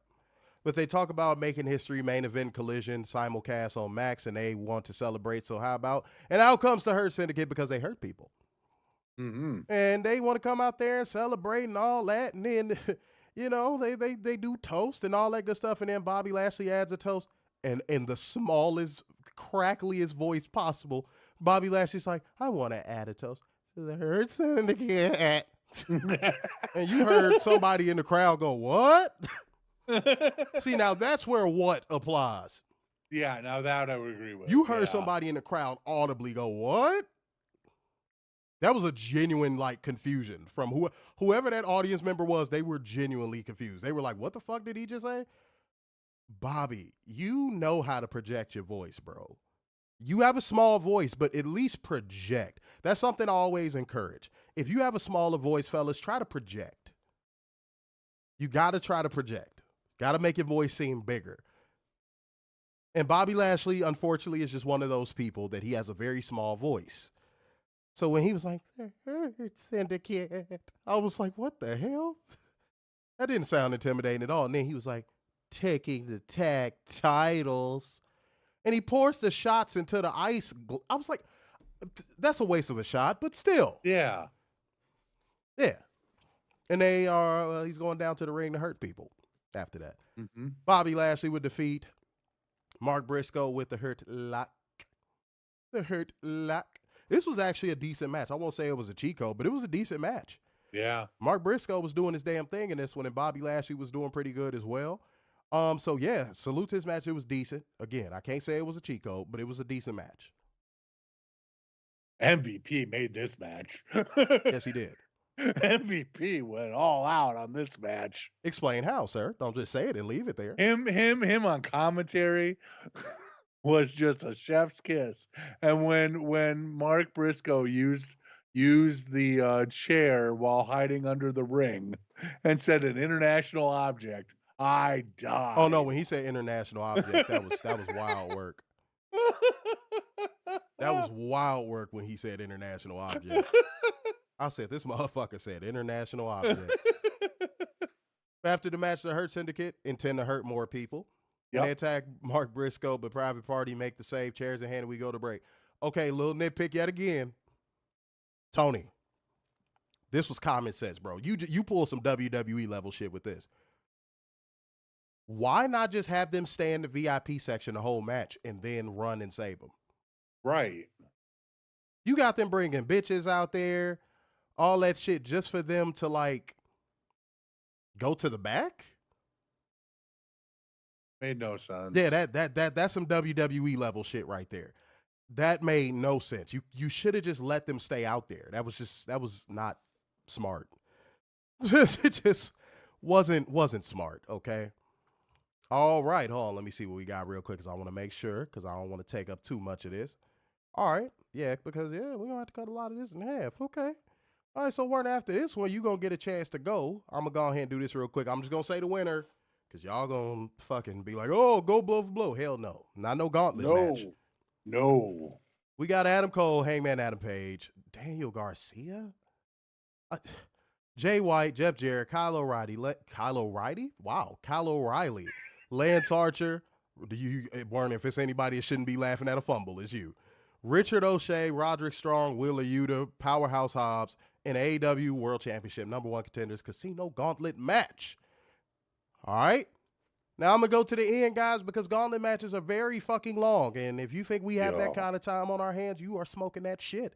Powerhouse Will Hobbs won by pinfall with a spinning spine buster on Kyle O'Reilly's auto parts. Mm-hmm. And I'm going to be honest. Performance of this match goes to Richard O'Shea. Yep. I would say a close second would be Jay White. Mm-hmm. Third would probably be Hangman Adam Page. Fourth, Adam Cole. The rest just kind of feel like they were there just filling in the backdrop. I'm just going to be real. Even the inevitable winner, Powerhouse Hobbs. I wasn't a fan of Powerhouse Hobbs' performance in this match. It was just like the generic, look, I am big man. Let me come in and do big man move. While you chant meat. Yeah, it was just, he had a very generic, uninspiring performance in this match. Mm-hmm. It's like Tony Khan thinks that's the only way big men are supposed to work. Let me go out here and let's clothesline each other's chests because we are both big. And the crowd will chant meat. Like, just stop. Let them do regular fucking wrestling moves. Like, just let them do regular wrestling moves. You got one of the best big men to ever grace the business in Brian Cage, and you just don't even let him show what he's capable of. Same with Wardlow. Like, I will never understand Tony Khan's booking a big man. Ever. Miguel, no skipping ahead, man. But I loved Ricochet's entrance. Yo. I was holding off on it. Richard O'Shea doing that Swerve's House fake out thing with the bro, how you said you was crying at MVP, bro, I could not stop laughing at that shit, dog. I said, bro, that has to be the most obnoxious shit. Because he let the theme song, Swerve's theme song, get into the part that everybody pops for. And then it just cut and you just heard Richard O'Shea's voice. And I was like, you got to be kidding me, bro. Who knew he had this in him? Pause. Oh, yeah. Like, who knew? Like you knew he was great in that ring, but who knew he had potential for this character work? Like honestly, it was, dude. Richard O'Shea, keep doing what you're doing, man.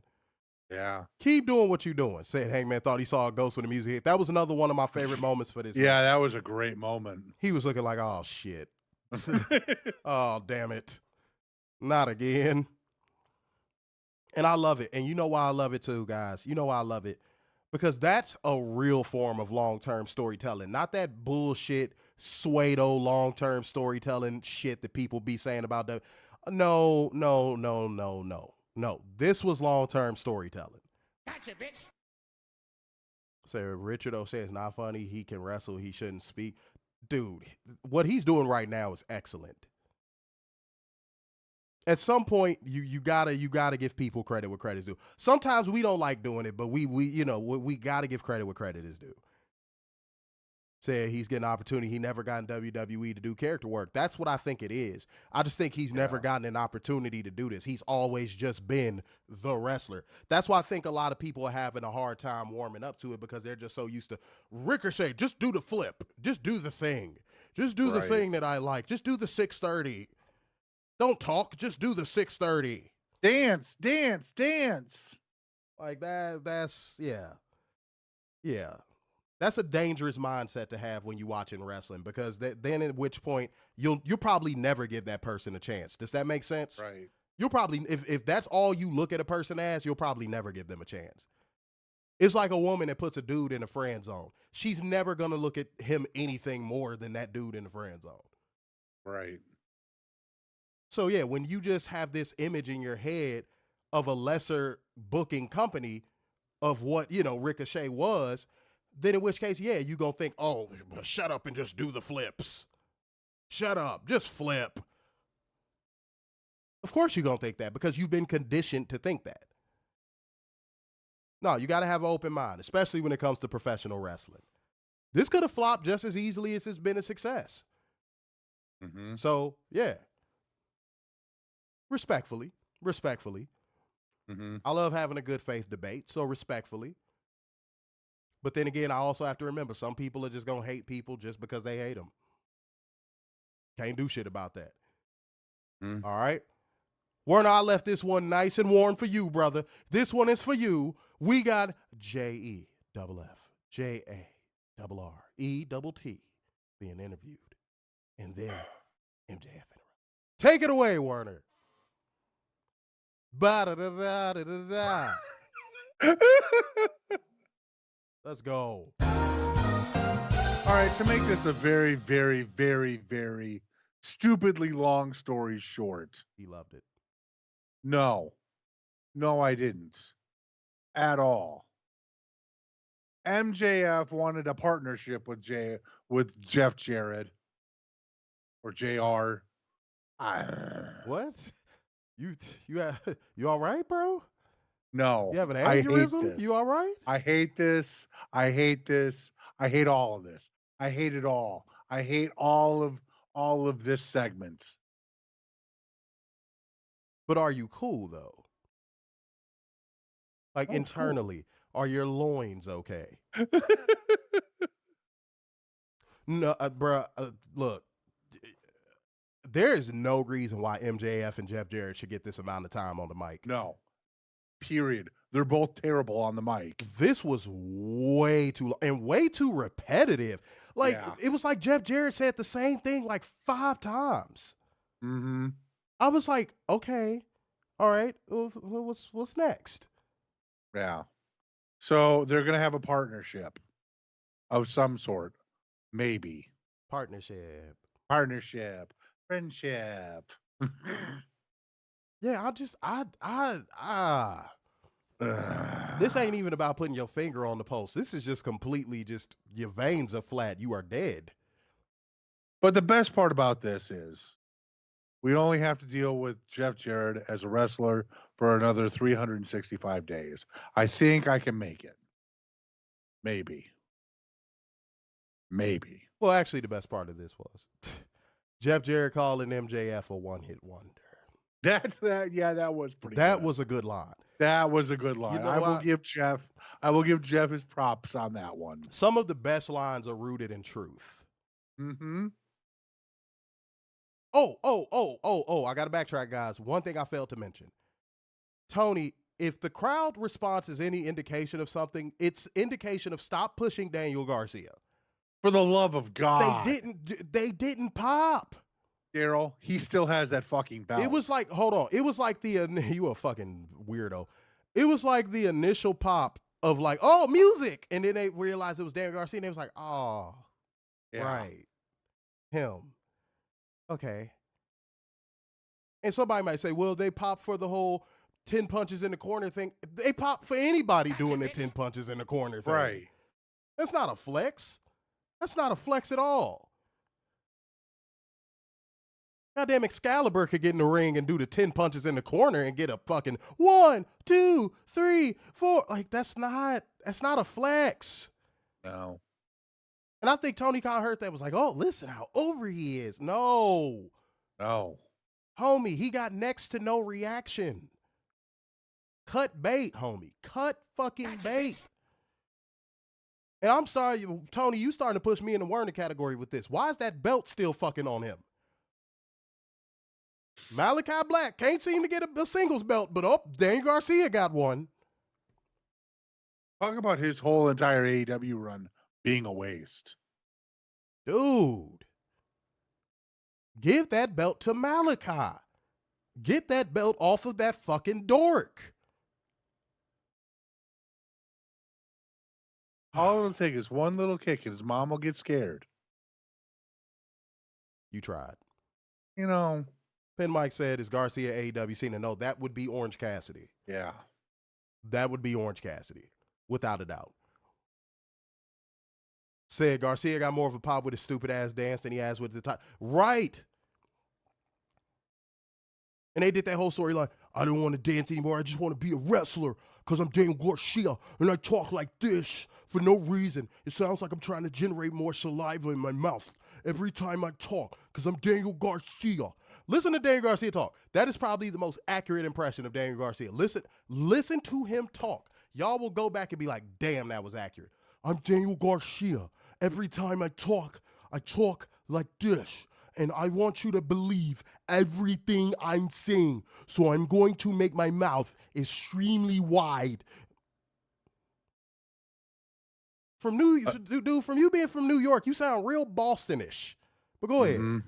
Again, I still want to know, why does Daniel Garcia get his own personal color commentator and Matt say big money at Menards? Can someone please explain that to me? I can't. I get Matt Menard has nothing to do wrestling-wise. I completely understand that. But to show that he gets his own personal color commentator shows favoritism on a level we've never seen before in wrestling. I just want to see Daniel Garcia get packed up to like the low, not even lower mid card, like just jobber status. Yeah. And not just to the stars. No. I'm talking about to people like Brian Cage. Like, dude, bro, his profile needs to drop because there is no profile. What is he trying to salvage? Said, watch Daniel Garcia. No wonder why Tony Khan kept Garcia under Jericho's shadow. Look, here's the thing. It seems like once Tony Khan is convinced into liking something, he never goes away from it. He can never seem to change his mind. That's a dangerous trait to have.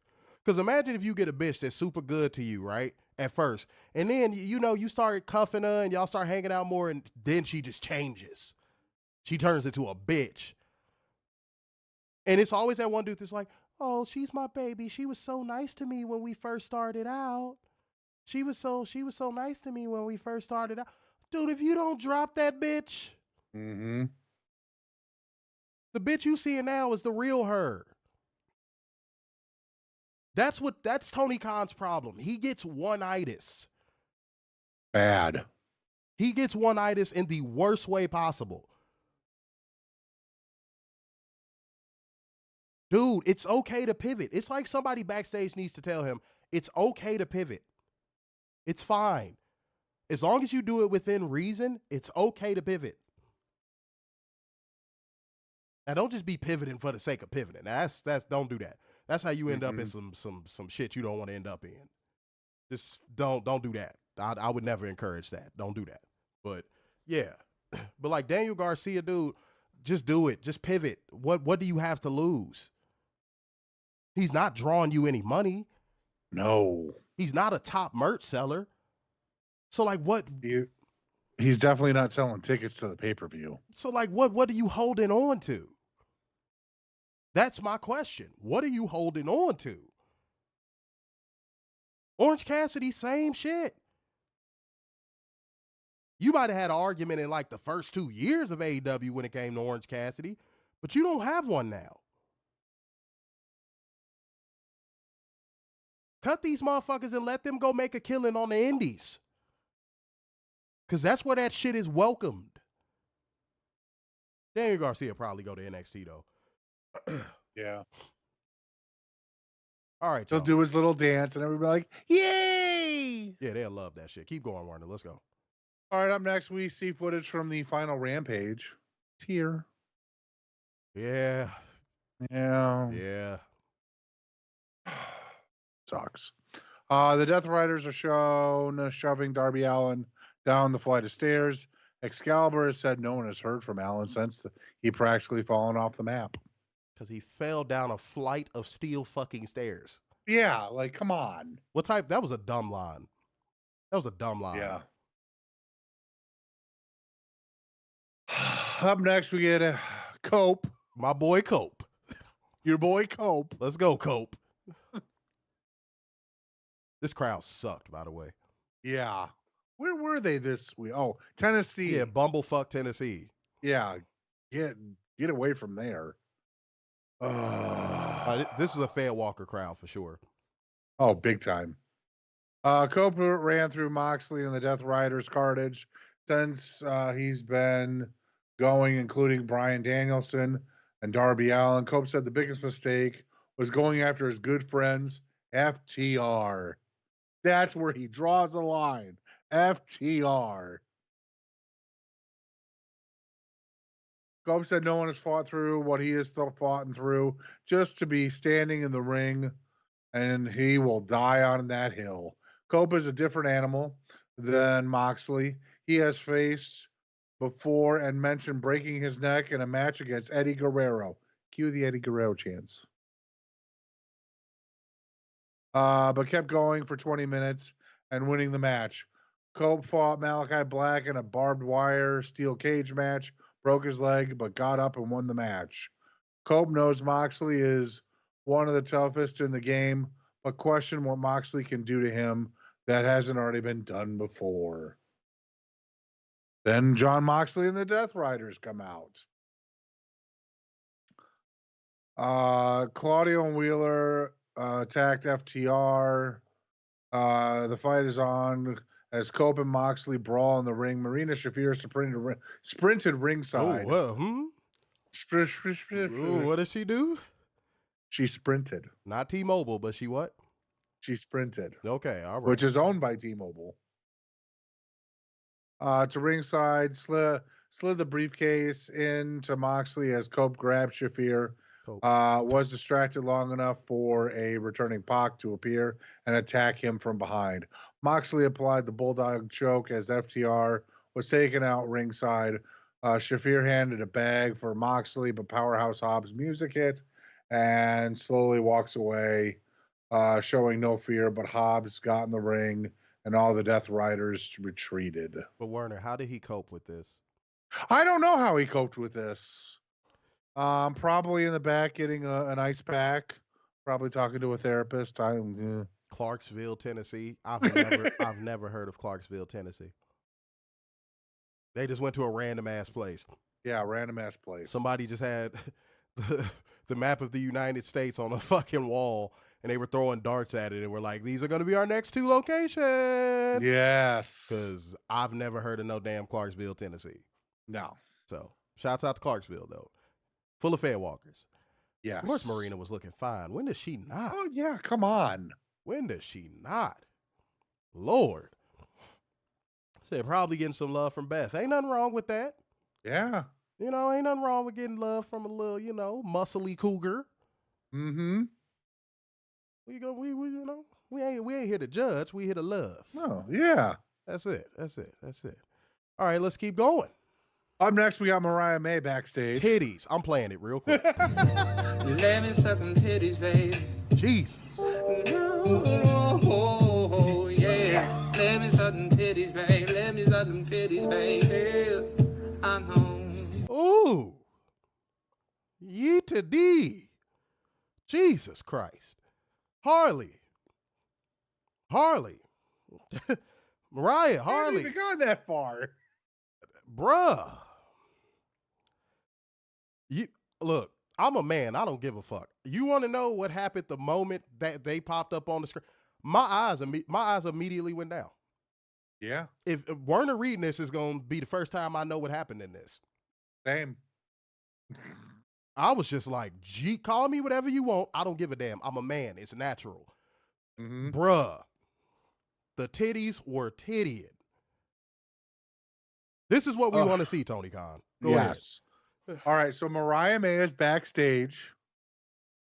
Talks about the women's casino gauntlet next week and tells the women competing to dance like marionettes. They are before she cuts their strings and burns them alive. Harley Cameron screams her way into the shot. And those titties. Said she wants to give fans an appetizer on Collision. May said she's not getting a title shot, but Cameron said that's fine. Hot girl graps. May said she's going to rip Cameron's head off, to which Cameron said it is all right, but screamed that May will feel her wrath. I'm fucking dead. She did scream into the shot. She did. I love her, bro. Like, dude, I love Harley, bro. Mm-hmm. Straight up. And shouts out to you, Harley. Appreciate you showing the love in the DMs the other day. Appreciate you. Oh, man. Yo, just hearing it read is funny because somebody had to write that into the script. Mm-hmm. Harley screams into shot. Oh, that is funny. That is funny. Oh, no, I'm pretty sure working with Harley takes multiple takes. Oh, easily. Oh, man, no. There's no way you don't break with Harley. Like, go watch our interview. She broke me like twice. And at one point, I got caught slipping in the kitchen. She ain't catch me do it. But I got caught slipping in the kitchen. I got lost in them titties for about a solid 8 seconds. Ooh. 8 seconds. That's a long time.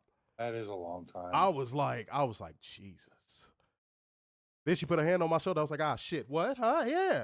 Yeah. But shouts out to Harley. I'll see you again, beloved. We gonna chop up some game. You know how that goes. 'Twas her titties stolen? No, they were right there. Shouts out to titties worldwide. Mm-hmm. Except saggy ones. Mm-hmm. We ain't shouting out saggy used No. up titties. Saggy used up titties. Get out of here. Mm-hmm. Get out of here. Yours done been tugged on more than a tugboat. Get them titties. That's why on. Catherine disappeared. Because she getting tugged on? No, because they're saggy. Okay, all right. So I can't make eye contact with Harley. It's difficult. It's difficult. I'm not gonna lie, it's difficult. It's very difficult. And she's so charismatic and so funny that like you want to look at her, but like it's like pick. Do I look at her beautiful ass face making me laugh, or do I look at her titties, or like you just end up going back and forth and back and forth and back and forth? Yeah. Catherine says she gonna be nice, Warner. Okay, all right. She trying to tell your ass motherfucking watch out there, did they? All right, but let's keep going, man. Let's go ahead and get through the rest of this real quick. All right, so we have the last match of the night. Kris Statlander taking on Toni Storm and Willow Nightingale. Winner earns the #1 spot in the women's Casino Gauntlet. Slow down, word. Real quick. Why has there been zero promotion for the pay-per-view side of this match? Good question. I see everything for Revolution on March 9th. Yeah, good question. Why are we not allowed to see Grand Slam Australia? I don't know. Good question. Just pointing that out. But shouts out to Toni Booty. She is returned to Toni Booty. Oh. She is returned to Toni Booty. Jesus. All right, to make a long story short, all three start trading suplexes and discus lariats as Storm avoids Chaos Theory, but Nightingale was there to hit a double German suplex. Storm nearly got a flash cradle, but Statlander put a stop to it, countered the Dr. Bomb as Statlander sent her to the floor and later laid out Storm with Wednesday Night Fever for the win. Nightingale was left visibly dejected as Statlander celebrated the victory. Up next, we have Renee Paquette backstage. Wait, real quick. Damn, I can't talk about the match. Shit. No, it wasn't a cheat code either. This one was also decent. Yeah. Unpredictable outcomes. WWE. Unpredictable outcomes. Kris Statlander got the 3 count, and I was like, oh, didn't see that coming. Yeah. Now, I know this was an attempt to throw people off the scent of Toni Storm winning, obviously. But, like, yeah, I put 2 and 2 together here, guys. Here was an opportunity to do an unpredictable outcome, and they took it. And, yeah, I agree. I wish it would have gotten more time. I agree with that, too. Absolutely. I kind of got sad during this match. Oh, God. No. Hear me out. Because, like, I was thinking about this and, like, the Women's Casino Gauntlet, which is next week. I'm like, man, this would have been a perfect time for a certain person who should have not signed on the dotted line, could have debuted and gotten more pay-per-view buys. But instead, they decided to sign on the dotted line and win the title. But that would have been a huge pop for that person. Would have. All right, you done crying over spilled milk? Yes, I am. Okay, let's go. Maybe next week I'll cry some more. Maybe next week you'll cry maybe, some more? maybe. Okay, all right. All right, up next we have Renee Paquette backstage. Who? Damn it, Werner. I said Paquette. No. Oh, God. Go ahead, man. Damn, bro. All right, Renee is backstage bored out of her mind. She's with Toni, who said she gave it her best, but clearly she isn't. Will you let me finish? Then stop fucking words up. I'm not fucking words up. Clearly. Go ahead. But clearly she isn't ready yet. It was an honor to be in there with Statlander and Nightingale, but she is going to keep working hard as it's not Toni time all the time. You know I was doing a T-minus countdown until you fumble a word in my head, right? How you gonna get mad at me because you fucked up? What the hell? I know I fucked it up, but don't call it out. But then if I fuck up one time, all right. But yes, that happened, ladies and gentlemen. Yes. Shouts out to Toni Booty being Toni Booty at all times. And shouts out to Renee Salmon Croquette. We appreciate you. All right, go ahead. All right. Now we have the return of one Kenneth Omega. Yes. With new music. Oh,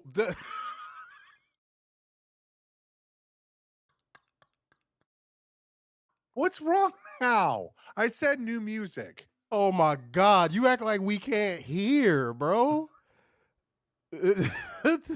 What, you from Memphis? With new music? Yeah, this motherfucker, Mo put exactly how you said it. This motherfucker said music and he want to sit here and act like we ain't hear him. What the fuck? I said music. No, you didn't. What? Like, you think I just be doing this to fuck with you? Yes. No, you fumble. You literally fumble. And then when somebody picks up the ball and it's going the other way, you want to be like, I thought I had the ball the whole time. No. Everybody in the comment section is telling you your ass just saying music. Go ahead, man. Play that funky music. I'm dead. I thought he was from Memphis for a second. That motherfucker saying music. Oh, God. I didn't know Kenny had a cow in his music. Go ahead. I hear the battle cry. Oh, man. Oh, All right, anyways, Kenny returns. We have a new video and music. Yeah, there you go. I literally said on the Wrestle Dynasty review, bring over those literal fire graphics. Mm-hmm. And I'm so glad they did. Yes. That entire presentation is what he should have been from day one. Facts. Go ahead. All righty. He makes his way out, high-fiving fans, smiling smiles on his face. Loud welcome back chants as Omega's head is still bandaged from the Wrestle Kingdom match with Gabe Kidd. But it was never brought up on commentary. Omega talked about how over the last year he's been dealing with diverticulitis. How do you fumble on music but get diverticulitis? How? How does that happen? I thought I fucked it up. Who? This motherfucker said diverticulitis with no problem, but can't say music. Get the fuck out of here, bro. You are a literal troll, bro. Go ahead. He had 2 feet of his intestines removed. Doctor said if he came in any later, he would have been dead. Asked how long it would take to recover. Doctor said you'd be lucky to return to just a normal way of life. Kenny said he's going to wrestle anyways. Then Don Callis' music plays, goes after Don. Bruh, the way he dropped that mic had me in tears. All you saw was Chrome Dome running up the ring. Bro, that shit was funny as hell. He turned around so fast, bro. And then Brian Cage and Lance Archer ran out to save Don Callis. Threw Kenny back into the ring, and then Kyle Fletcher shows up out of nowhere to make it a 3-on-1 attack. And as Brian Cage was about to go for a power bomb, Will Ospreay's music hits and comes out with a chair and scares the bad guys or heels away. And the show goes off the air with a stare down between one Kenneth Omega and William Ospreay III. Most said there Will's music hit. I said music. No, Shut you up. didn't. No, you didn't. You literally didn't, bro. Like, you think we deaf or something? Oh, I man. said music. Oh, God. Yo, I was crying laughing while you was reading off because Moxie Mike said, Werner, you sounded like a robot that was shutting down mid-word that quickly reset. He said, mirror, mirror, mirror, mirror. Oh, God. Hit my music. Y'all had me crying while he was doing that read. Man, that shit was funny as hell. Yes, Werner does love cows. No. Werner, you like burgers, right? Yes, and I know they come from cows. See how easy that is. But, all right, guys, let's go to ratings, man. Tonight's show, it could have been better in a lot of ways. I'm going to be a little harsh on them tonight. I'm going flat 7. Moment of the night, music. Dead ass. I'm keeping it, too. That's going to be on recorded footage. I'm keeping that. My moment of the night is music.